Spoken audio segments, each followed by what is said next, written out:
Chegamos à metade da semana com uma turbulência entre os poderes em Brasília. Minha gente, vínhamos falando disso, né? De um atrito entre o Congresso Nacional, notadamente o Senado e o Palácio do Planalto, o Poder Executivo, por causa da indicação do advogado-geral da União, Jorge Messias, para o Supremo Tribunal Federal, né? Pois bem, ontem a gente noticiou aqui, discutiu bastante o adiamento da sabatina, marcado para o dia 10, e hoje as coisas mudaram. Há um novo episódio de tensão institucional em Brasília, agora entre Congresso e Supremo Tribunal Federal.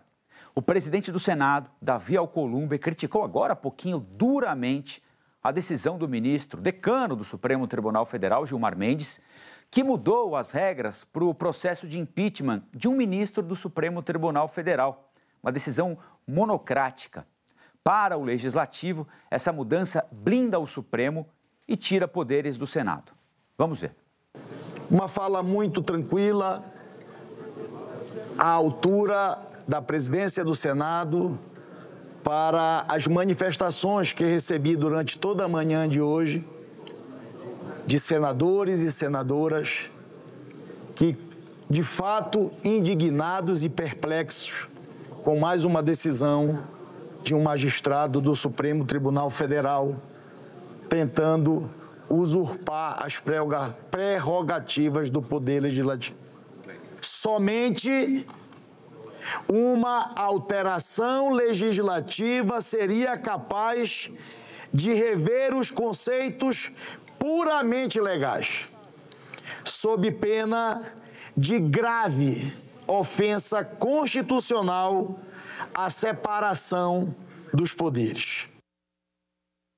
Vamos falar um pouquinho mais desse assunto no nosso raio-x da política.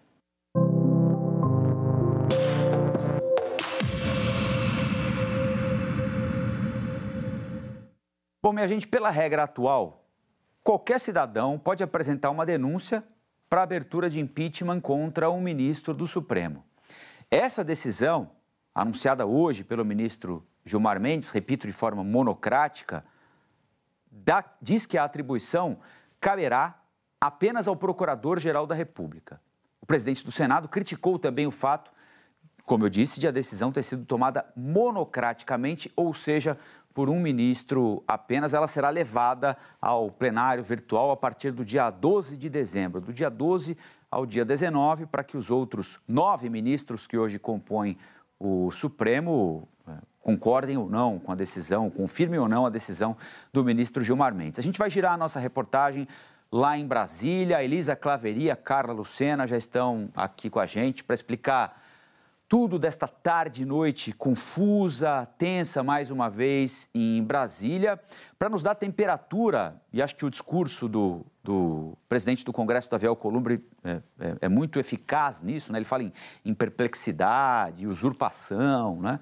De como essa decisão do ministro Gilmar Mendes repercutiu aí no Congresso, inclusive entre apoiadores do governo, que a todo instante estiveram ao lado de decisões recentes tomadas pelo Supremo Tribunal Federal. Boa tarde para vocês. Oi, Colombo, muito boa tarde para você. Boa tarde, minha amiga Carla. Boa tarde também a todos que nos assistem. Já teve uma repercussão muito grande, sim, Colombo, principalmente aqui no Senado Federal, mas também lá na Câmara dos Deputados. O entendimento dos senadores, dos parlamentares de um modo geral, mas principalmente aqui no Senado, é que essa decisão deturpa uma prerrogativa que é do Senado Federal. Por quê? Como você explicou, Colombo, no fim das contas, a decisão acaba restringindo o direito de qualquer cidadão apresentar um pedido de impeachment. Mas é prerrogativa dos senadores decidirem se vão abrir ou não esse processo de impeachment, algo que não aconteceu nunca recentemente, apesar de toda a pressão que vem por meio de parlamentares da oposição, mas fato é que é sim uma prerrogativa do Senado Federal. Eu conversei com alguns líderes partidários ao longo das últimas horas, desde que essa decisão aconteceu, e o que eu ouvi dos líderes mais pragmáticos, até aqueles que são do Centrão, é o seguinte: o ministro está tentando se proteger de uma ameaça, digamos assim,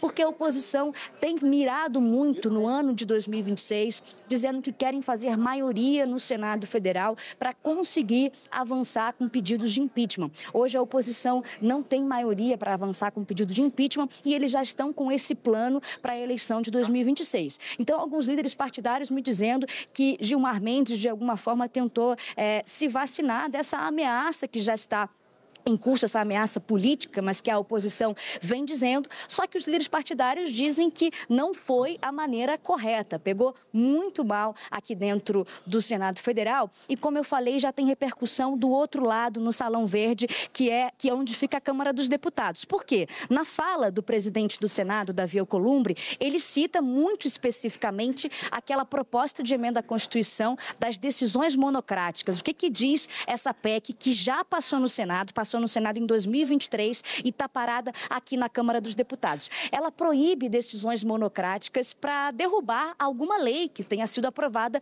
pelo Congresso Nacional. Ela restringe em outros pontos, mas esse é um dos pontos principais. Então, Davi Alcolumbre já colocou na sua fala que essa PEC está aqui na Câmara dos Deputados desde outubro de 2024 que ela está parada. Ela passou na Comissão de Constituição e Justiça da Câmara e não foi adiante. Na ocasião, o então presidente da Câmara, Arthur Lira, optou por não criar a comissão especial que analisaria essa PEC, mas agora o que eu ouvi de parlamentares, principalmente da oposição, estão dizendo que vai ter uma pressão máxima, uma pressão como nunca foi feita antes, em cima do atual presidente da Casa, Hugo Mota, para que ele possa instalar essa comissão especial e dar prosseguimento a essa PEC das decisões monocráticas. E a oposição, mas também os líderes de Centrão e de Centro, eles dizem que a fala de Davi Alcolumbre dá força também para o avanço dessa PEC que está parada aqui na Câmara dos Deputados. Hugo Mota não veio hoje aqui à Câmara dos Deputados, inclusive cancelou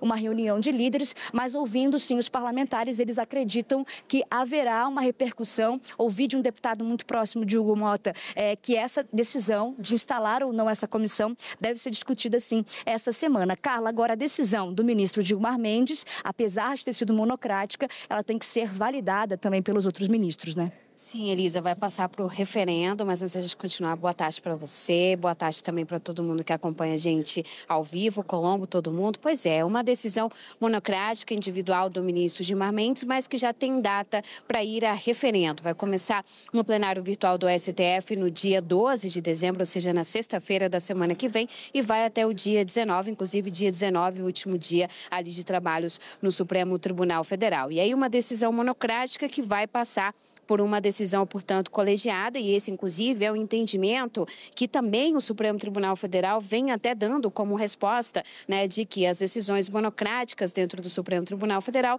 e quando se trata de uma decisão, inclusive, com grande repercussão, vá logo a referendo, porque aí a gente vai ter uma decisão colegiada e um entendimento dos demais ministros. Os ministros, então, vão votar se seguem o entendimento de Gilmar Mendes ou se votam de forma contrária para derrubar a liminar. Mas fato é que o ministro analisou lá no Supremo Tribunal Federal duas ações que chegaram por lá, uma ação que foi proposta pelo Partido Solidariedade, a outra ação proposta pela Associação dos Magistrados Brasileiros, e as duas ações, elas questionam e contestam artigos da lei de impeachment, uma lei que foi sancionada, está em vigor no Brasil desde 1950. Então, é uma lei anterior à Constituição de 88 e o ministro Gilmar Mendes, ao longo das 71 páginas, ele faz todo um histórico e também fala a respeito dessa lei de 1950, como ela deve ser encarada com a Constituição de 1988, e aí ele propõe algumas mudanças. Vamos olhar na nossa tela o que disse o ministro Gilmar Mendes, o que ele propõe, então, de mudança. Primeiro, a gente vê como é hoje. Aí, na lei, então, que é de 1950, a lei diz o seguinte, que é permitido a todo cidadão denunciar perante o Senado Federal os ministros do Supremo e o Procurador-Geral da República pelos crimes de responsabilidade que cometeram. E aí a gente vai para a nossa próxima tela, porque a gente vê como que está, portanto, a decisão atual do Supremo do ministro Gilmar Mendes. Ele suspende, portanto, em relação aos membros do Poder Judiciário, a expressão a todo cidadão, E diz, portanto, que esse artigo, essa parte da lei, do artigo 41, deve estabelecer que somente o Procurador-Geral da República pode formular denúncia em face de membro do Poder Judiciário pela prática de crime de responsabilidade. Então, o ministro está dizendo que caberia ao Procurador-Geral da República, ele que está dizendo que essa teria ali uma análise mais técnica com questões jurídicas também para essa análise. E a gente já vai trazer aqui a Elisa, porque o outro ponto também tem a ver com a quantidade, até para poder abrir uma lei, abrir uma ação, né, no Congresso, no Senado Federal, que ele está dizendo que não pode ser maioria simples, tem que ser maioria absoluta, e também a gente teve